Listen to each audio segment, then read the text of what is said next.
Okay, so we are just on 12 o'clock. I'm sure other people will be filtering in for today's webinar, but for the sake of time, we're just going to go ahead and get started. So thank you everyone for being here and joining us for Impact Tuesdays featuring Moving Traditions. I am Jennifer Krishka, CEO of the Jewish Women's Foundation of the Greater Palm Beaches. We are a feminist social change foundation that funds projects locally, nationally, and in Israel. We also host educational and advocacy events throughout the year. We have a professionals network, and we have 2 leadership development programs, one for teens and one for young women. So hope everyone is doing as well as can be and staying safe. So we are joined today by Rabbi Tamara Cohen from Moving Traditions. All right. It's a pleasure to be here. So I'm going to just start off and have you, tell us about your role and talk about what it is that Moving Traditions does. Great. Thank you so much. It's great to be here and have a chance to speak with you and members of your community. I've been at Moving Traditions for 5.5 years.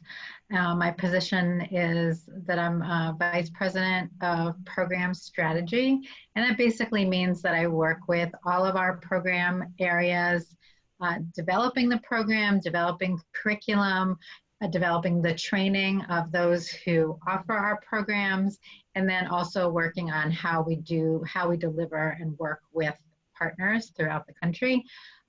We have staff in 6 cities, and we work with teens and teen educators around the country, not just in those 6 cities. And so I oversee all of that piece. That's a lot. So this is just a kind of reminder for anyone who's interested in submitting a question. We always leave time for questions at the end of the webinar. So maybe it's at the bottom of your screen. If you're on a tablet, it might be in the right-hand corner, but there is a button that says Q&A. And so just click on that and you can submit your questions and we will see them. And I promise that we will make sure to get to them. So Tamara, I want to say thank you, of course, for speaking with us today. So tell us about Moving Traditions' mission. Yeah, so Moving Traditions was founded 15 years ago.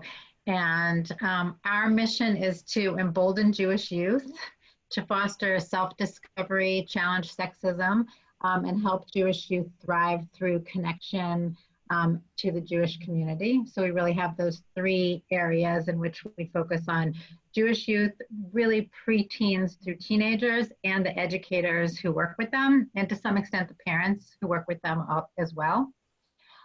And we started actually with the seed. Our first program was for a girls empowerment program based on the idea and the ritual of Rosh Chodesh, and kind of connecting Rosh Chodesh with the best of the early women's movement consciousness raising kind of groups.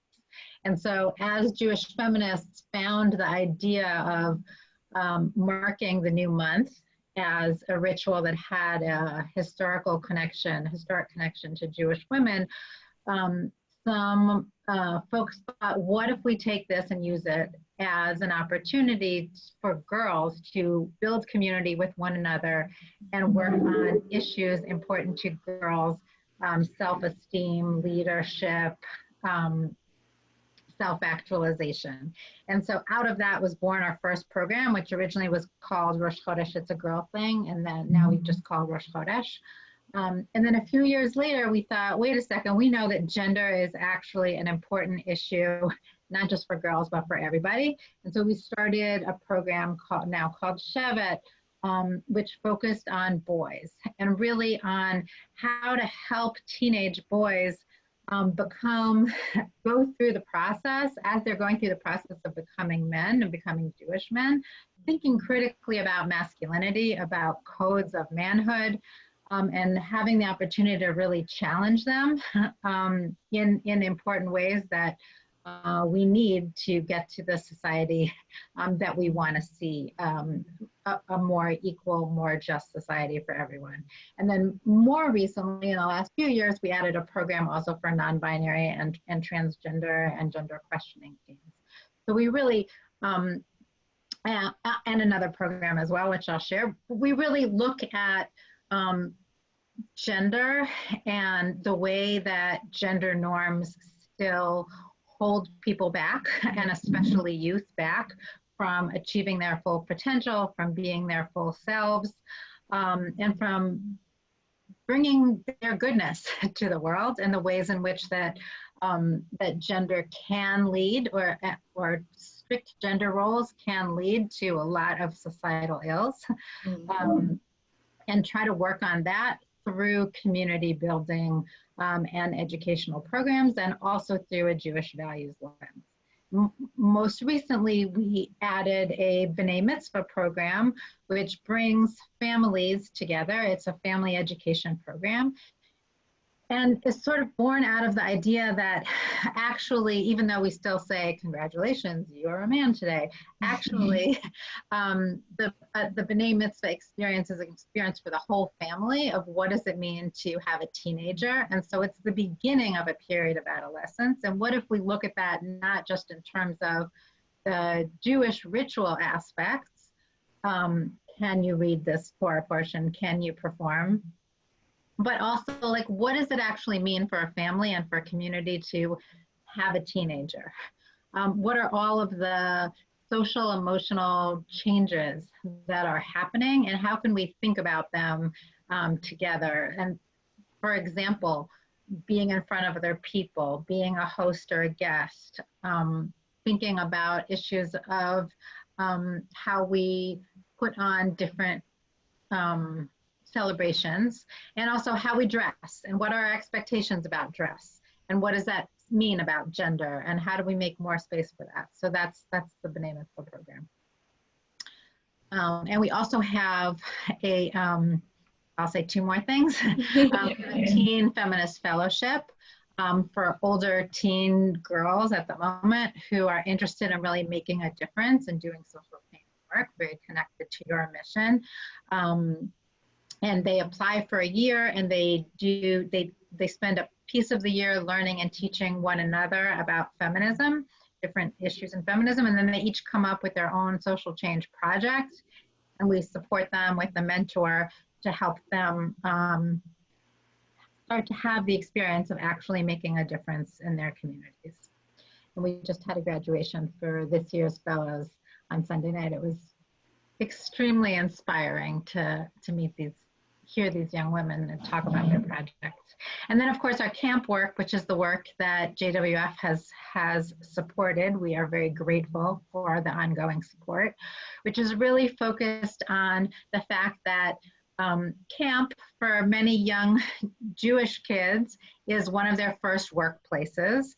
And so it's a real opportunity. It's a workplace, and yet it's a very informal workplace. So it's a real opportunity to start to support young people in adopting norms of how to behave in a workplace that counter sexism, that counter harassment, that really encourage healthy, boundaried relationships, even at camp, and as a model for how to be in healthy workplaces in the Jewish community and beyond.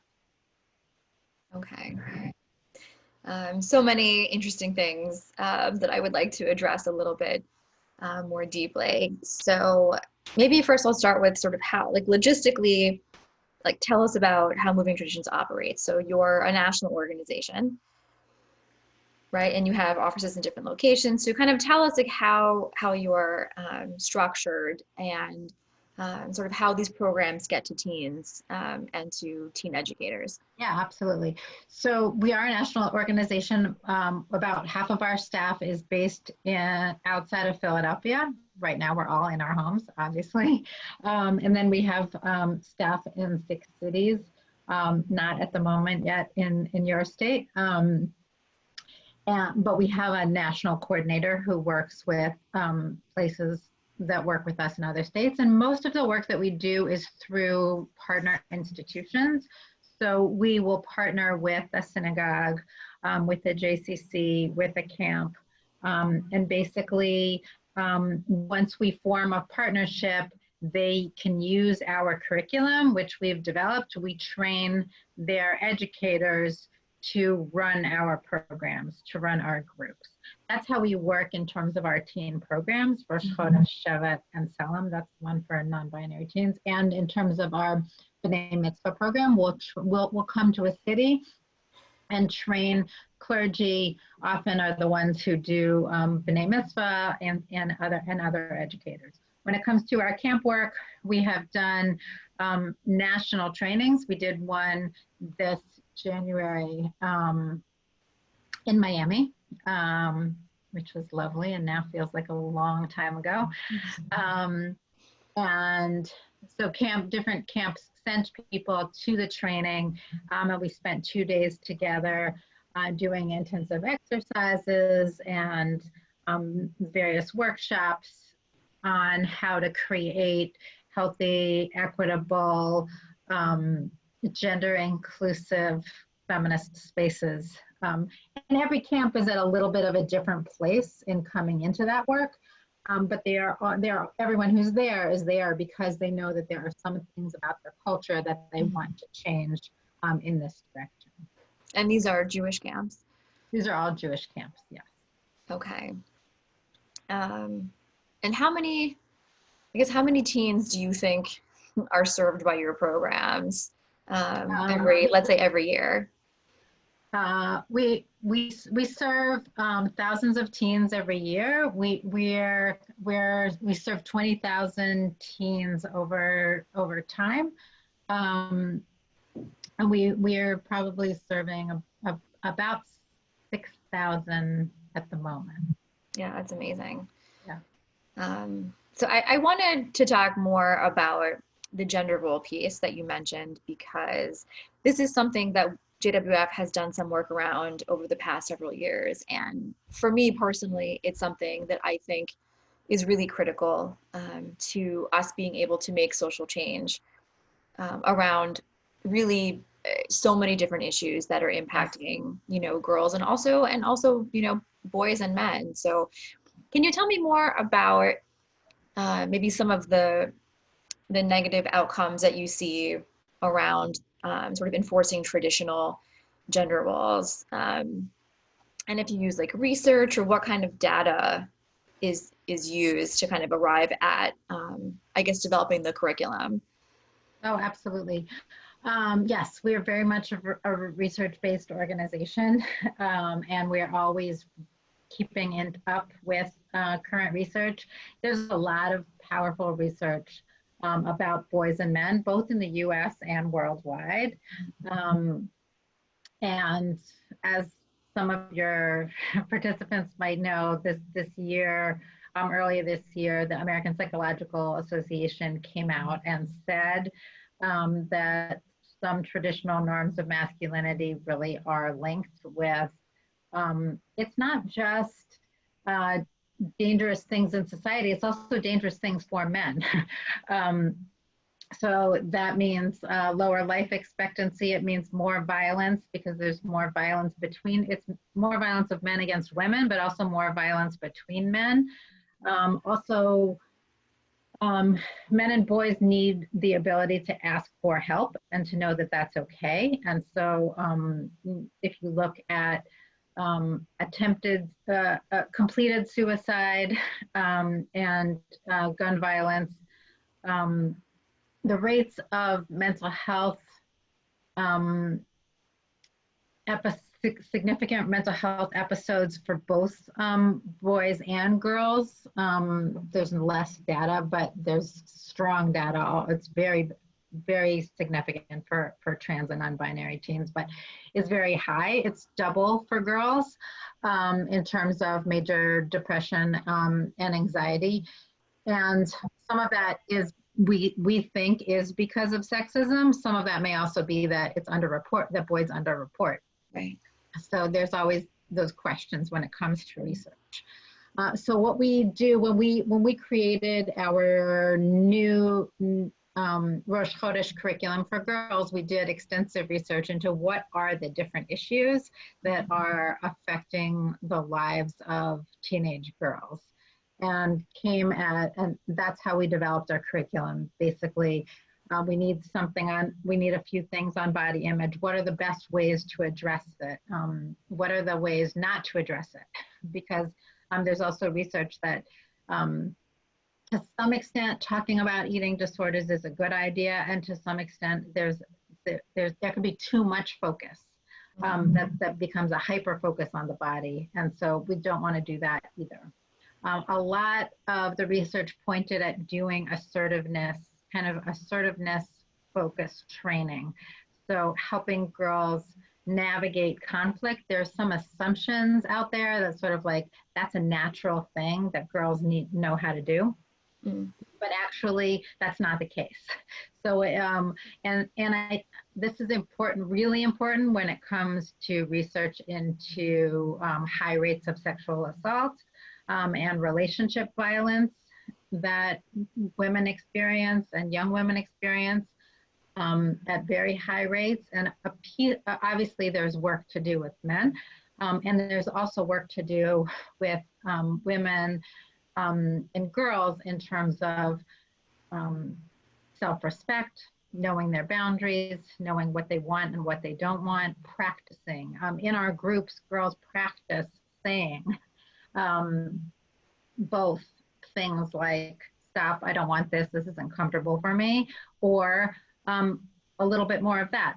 So we don't do that immediately. We don't do that in 8th grade. In 8th grade, we really focus on building the skills and starting to talk about healthy body image, starting to talk about multiple roles and multiple expectations on girls and on Jewish girls, starting to talk about role overload.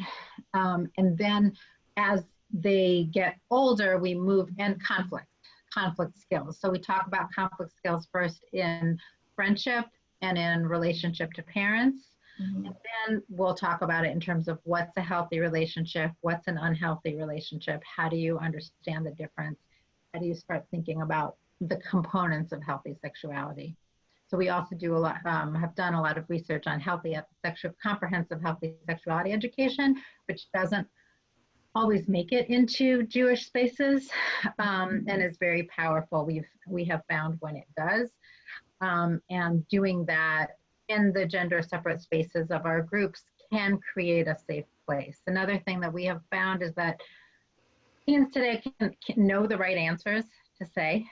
So if they're with adults and they feel like it's not necessarily a safe space, but it's a space to say the right thing, they'll say the right thing. But that doesn't necessarily lead to change. And if we're actually interested in change, we need to create a setting where they're comfortable with their peers, they're comfortable with their mentor, they're having fun, and then, yes, they can also do the work of, so let's really talk about how we're talking about girls right now. Let's really talk about the images that we're seeing in our video games or whatever it is that they're doing 24 hours a day right now.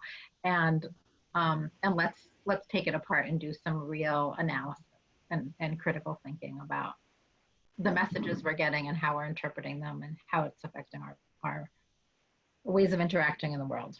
Sure. And is 8th grade the youngest group that you start with? We work with 6th and 7th graders through the B'nai Mitzvah program. And 8th grade is where our teen groups are.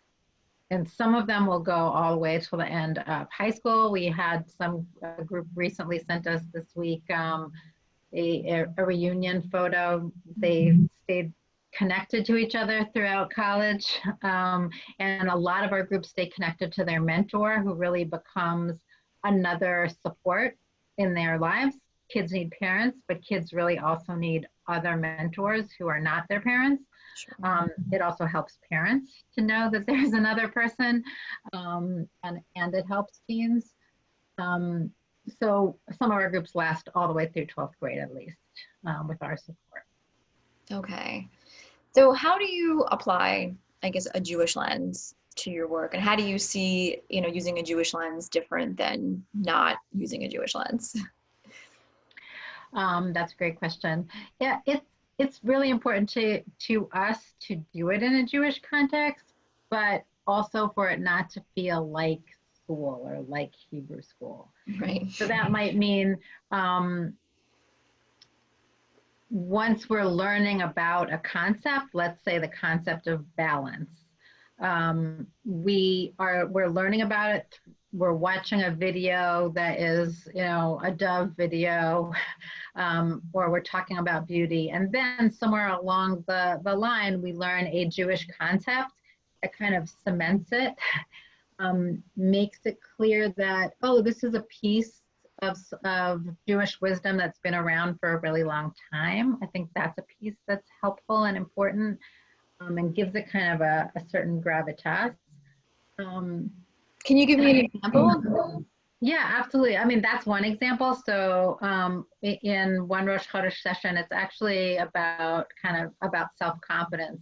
We use this video where it's an interesting project that Dove actually did, where they have two doors. They set them up all over the world, and they have a door that says beautiful and a door that says average. And you just watch women from all over the world going through and picking the average door again and again. And then sometimes like a friend or a mom will take someone and say, let's go through the beautiful door. And so we watch that, we talk about it, we process it, like, what is this about? What is society telling us?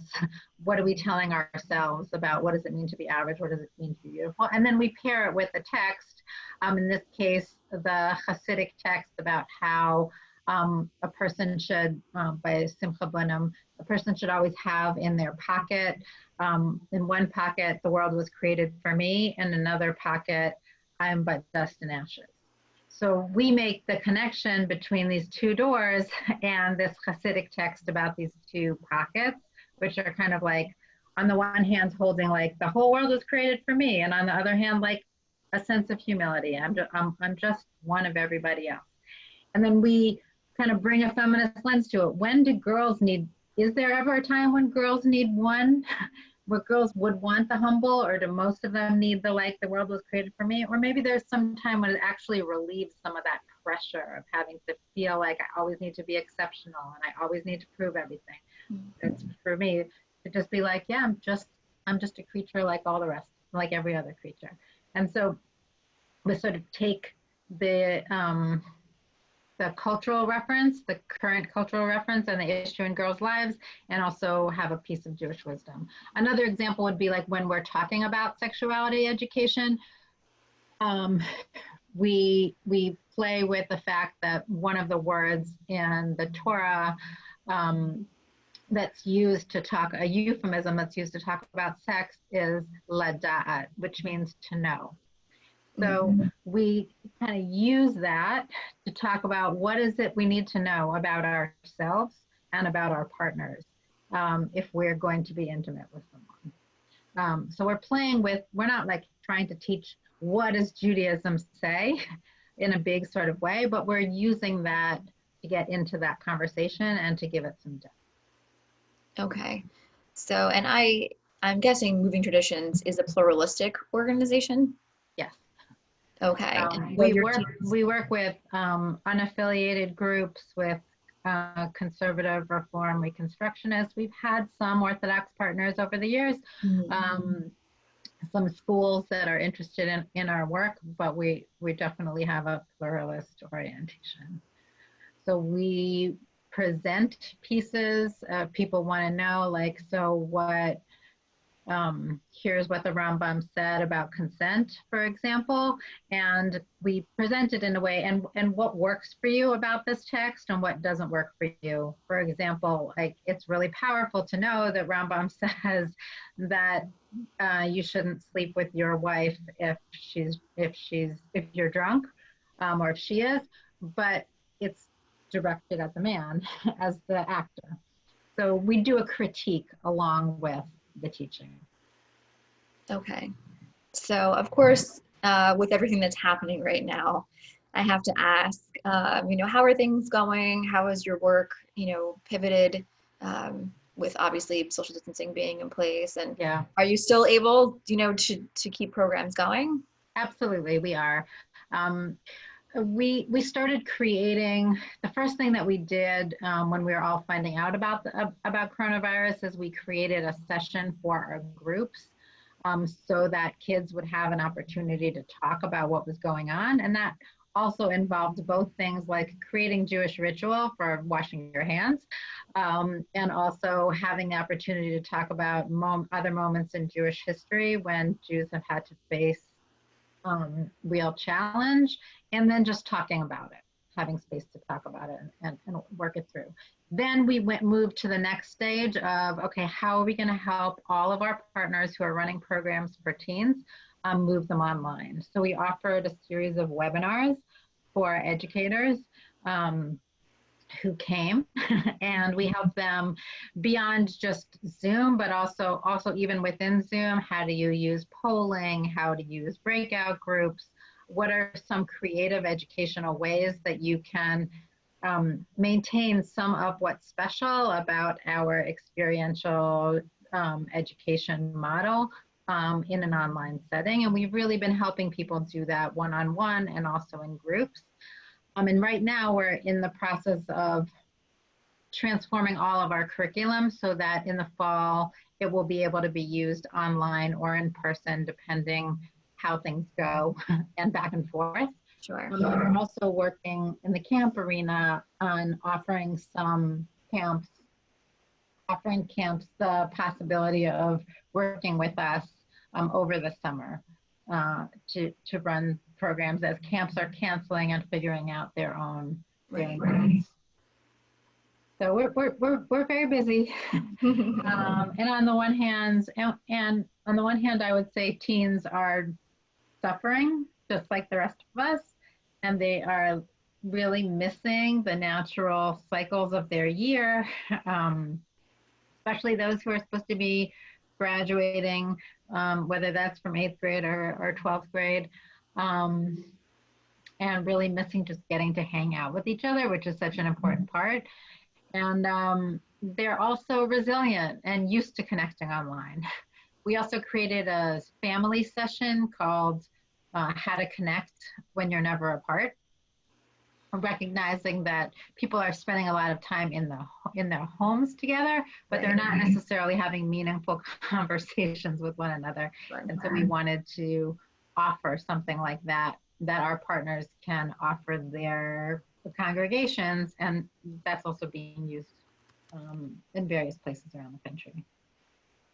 Okay. It's challenging though. There's no question it's not challenging. And I would say part of the larger question is, how many Jewish communities and how many synagogues are going to be able to, how are they going to look come fall? How are their budgets going to look?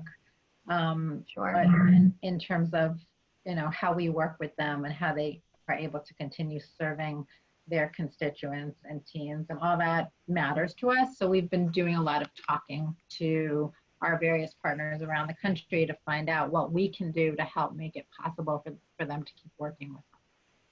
Sure. So can you go into a little more detail about the camp program that JWF is funding?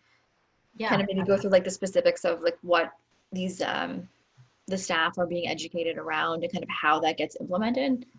Yeah, absolutely. So we created a 2-day training. As I said, we did it twice this year. We did one in Miami Beach and one in Los Angeles. And we had 19 camps participate altogether. And the training was an opportunity for camps to kind of look at various areas of camp where issues of gender and sexism might exist, and to start to first analyze what the culture of camp is, and then move into some specific details about what needs to change at camp and how to change it. We also created a series of videos to help camps train their staff around specific issues about creating healthy and respectful workplaces.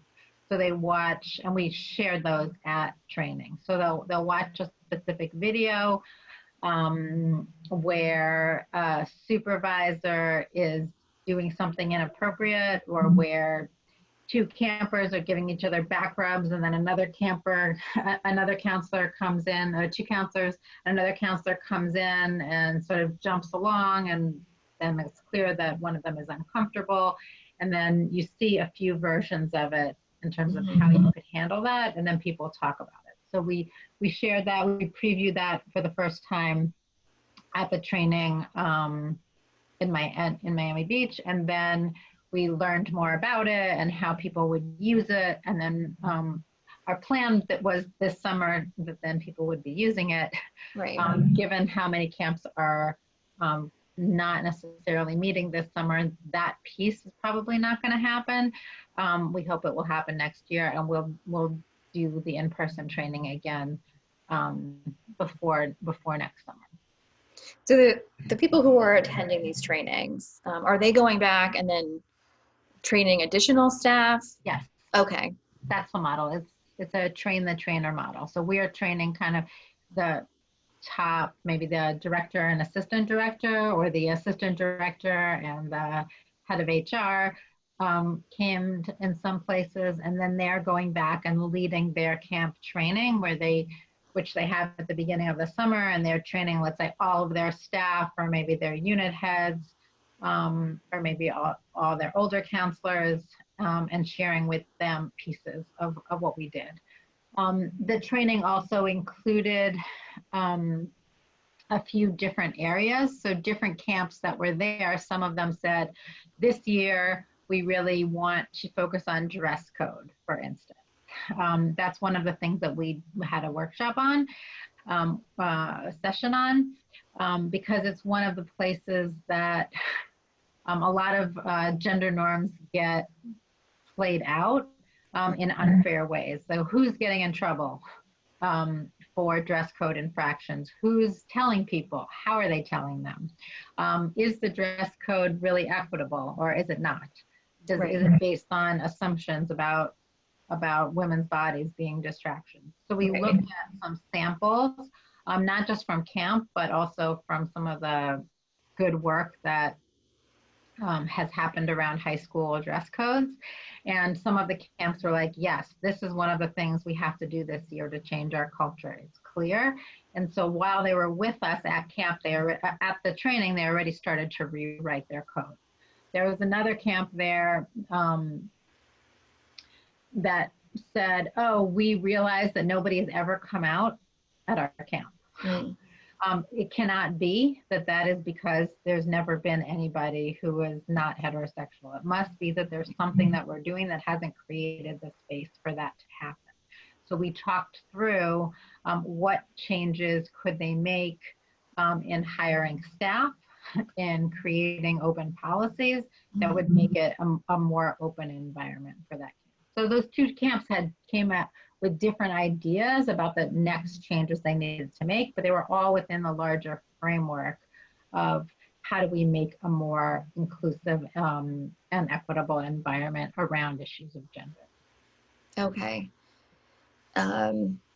So far we've had, I see the question here. Do you want me to answer it? Yes, please. So far we've had all Jewish camps, so we have had some interest in private camps that are largely attended by Jews, and so we are open to that as a possibility.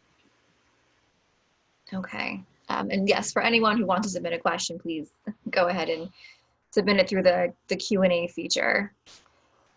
So how do you evaluate the efficacy of the work that you're doing? As I said, our plan, we do evaluation at the end of training for sure, and we also do an evaluation at the end of summer, and usually at the end of the training season. So after the counselors or staff has been trained, then they answer a certain number of questions. Our plans were to go to a select number of the camps that we trained to actually watch the training and get to talk to some people. And then at the end of the summer, We also have extensive conversations with the camp leaders that we trained to find out what came up during the summer, what obstacles came up that they hadn't expected, where did they see the efficacy of putting into practice what they had learned at the training. Okay. I mean, and do you do some kind of like long-term evaluation? And not just with the camps, I mean, sort of, I guess, in general with your programming to see like from 5 years ago to now, how have, I don't know, certain institutions maybe addressed things differently or made some kind of policy changes that are reflective of what you would Yeah, consider to be we progress? we have done long-term evaluation more with our teen programs because they've been around longer. And we've worked with external consultants to do that and to really be able to. So we worked with alumni of our Rosh Chodesh program and group leaders to really say, okay, 5 years out of the program, how does it still affect you? Our camp work is newer, so I would say we're not at the long-term effects yet, but that is part of our plan, is to look at in what ways we affected the institution and cultural change of the institution. One of the things that's interesting about camps is there's always a mix of new staff who are there for the first time and people who are there over time. And so a piece of evaluating that is, how does the culture get passed on to new people? Because we will hear a lot, well, that's the way, and a lot of camps also have counselors who were campers there. And so they'll say, this is part of what my camp experience was like, is we did raids or we did whatever, a lot of things that are actually not really very helpful. Or my counselor taught me about sex in this way, and so I think I should do that too. And so a piece of it is testing, evaluating how do we change culture over time so that there's new traditions that are perhaps hopefully healthier traditions. Sure. We did some evaluation when we started this work that was really peers interviewing each other about camp culture. And part of what that revealed to us was the pressures that in some cases campers were even experiencing from their counselors to hook up over the summer, to have a date, to go to something where you don't really, that's like, why is that part? So one of the things that the professionals, camp professionals that we worked with really identified is, how can we start to say camp is about fun? And sure, for some people that fun is also about experimentation, but it's not that that's only what camp is about. But if every time you're at camp, you're telling a story, oh, all these couples met at camp. On this tree, we have listed all the couples that met at camp. And what are you actually saying is the purpose of camp? And how do you do that in a way that is still really creating a culture of consent, a culture where, like, some kids want that and some kids really don't want that. And there's not norms that are instituted that are like, this is what it means to be at camp, and if you have to do it. Mm-hmm. Do you ever get feedback from parents about like how their teens have learned something really valuable that came out of a camp experience? So we would love to know more about that from parents. The parents usually give the feedback to the camps. Right. In terms of our teen programs, we have more direct information from parents, and we did do an evaluation of parents this year that we're gathering information now from parents and learning some interesting things about how important it is to them, especially right now, and also how parents want to know more. There's an interesting tension. On the one hand, the teens really want it to be a safe space for them, where parents don't necessarily know what's happening in the groups, and parents at least want to know. And we do encourage our group leaders to tell them, here's what we're talking about, that we're not going to tell you the specifics of what right. it's there. So something else I was wondering about, do you ever get pushback from, the Jewish community around discussing any of these issues, whether it's sexuality or assault or really anything within the LGBTQ space? Sure.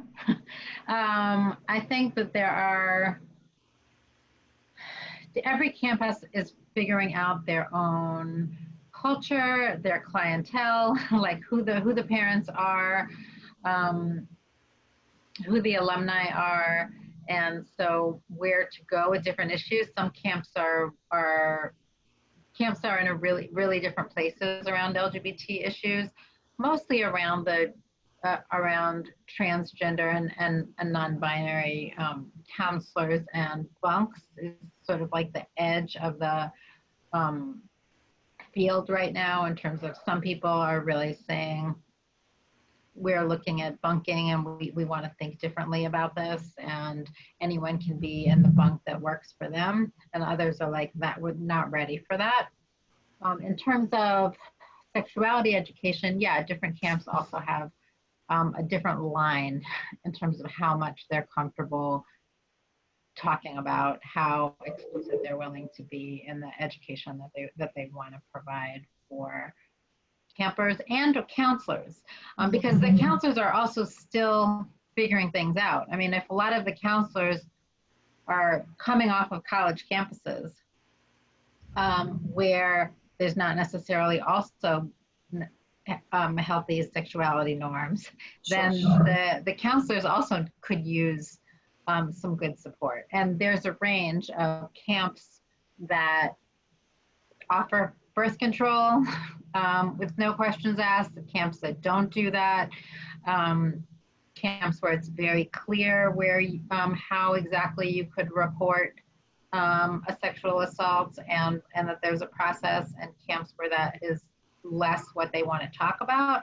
And I think it can be somewhat complicated in the Jewish community to how do we balance talking about these real issues and the real challenges within our community, just like any other community, and how not to worry that we want to tarnish the image and put out there like that we're not great, wonderful places, safe places. And that is true. That's part of the, not that these issues weren't around before Me Too, but in the, those are issues that everybody, I think, that serves youth.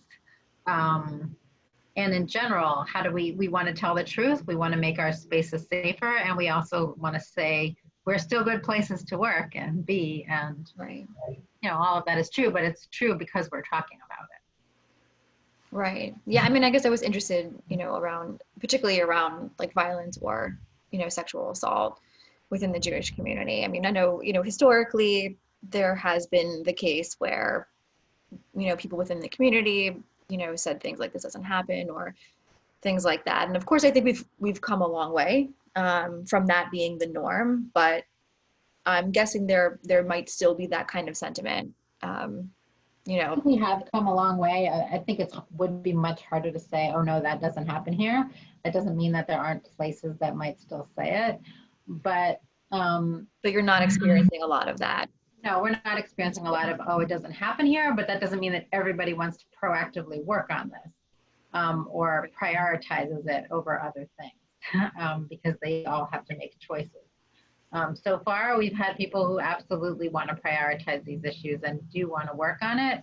And then I think some of the question becomes, in the world of violence prevention, and specifically sexual violence prevention, comprehensive healthy sexuality education is really important. How comfortable are we with the range of what that means? And how comfortable, how much do people see it as their role? And if they don't see it as their role, then whose role is it? Are we counting on, well, they're getting this in public school? Are they getting it well in public school? It depends a lot on, even what county they're in. And are they getting it well in Jewish schools or in youth group? Not necessarily as well as they could get it, but do parents feel comfortable that this is a thing that I want the camp to be doing? Maybe, maybe not.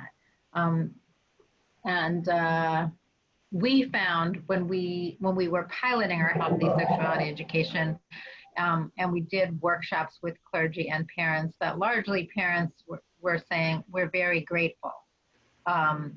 We're grateful that you're doing this, and we're grateful that you still are recognizing that parents still are the primary sexuality educators in their kids' lives. This reminds me, 2 weeks ago, we had a webinar with Peggy Ornstein about her recent book, Boys and Sex, and we had about 600 people, a lot of whom were parents, a lot of whom wanted to talk about online pornography and their kids who are at home in front of their screens.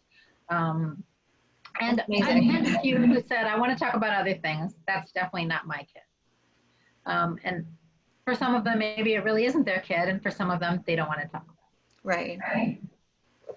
Well, that was a really good turnout, though. I mean, yeah, it was great. That certainly tells you something. But there's a lot of interest. Yeah.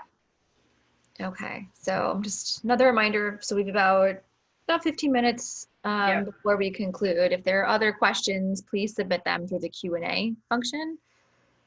I see that a question came through the chat from Amy Saltzman. So I think that we touched upon this earlier, but I'm going to just read the question anyway, which is, what opportunities do you feel exist to pivot or expand your programming during the time of COVID? So that's certainly another way that we see that, is that we have this opportunity to reach people, perhaps even more, because people are looking for, parents are looking, and sometimes educators are looking for things online. So we're pivoting in that way. We're pivoting in thinking, okay, we worked with camps in the specific way that I mentioned in the past, but is there a greater role that we could play in camps this summer camps that are looking for good programming that can work online, and we feel that we have it. How can we help camps use what we have? So that's a big pivot, and just helping people know that they can, turning our curriculum so that it can be used online. I think that there is somewhat more of a spirit of collaboration right now in certain areas. So that's also something that we're thinking about, just how do we, who are in the Jewish teen space, work together. The graduation that we had on Sunday night for our teen fellows was another example. It's something that normally our teen fellows are all over the country. We had them all together online. It was really powerful opportunity, and it was an opportunity where we could invite other people to that. And to experience that. And some of those teens have created incredible programs that hopefully can now be offered to other teens as another opportunity of a way to learn more about feminism right now while they're at home. So how do camps normally learn about your programs? And if anyone that's participating in the webinar maybe has a connection to camps and thinks that, this might be something that would be appropriate for that would be great. Camp, like how would they go about trying to connect you with other camps? We're having a meeting for any interested camps next Tuesday. So the best way would be to either go to our website, which is movingtraditions.org, or you could reach out to me and I could connect you. I'm tcohen@movingtraditions.org.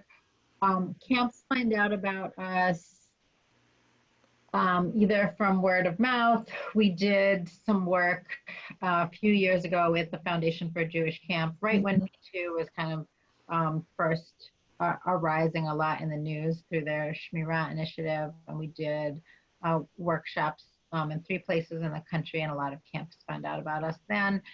There's a lot of overlap also between people who work in synagogues and people who work in camps, so people will know about us from one thing or another. And we try to go to national conferences when they exist to spread the word. Okay, well, excellent.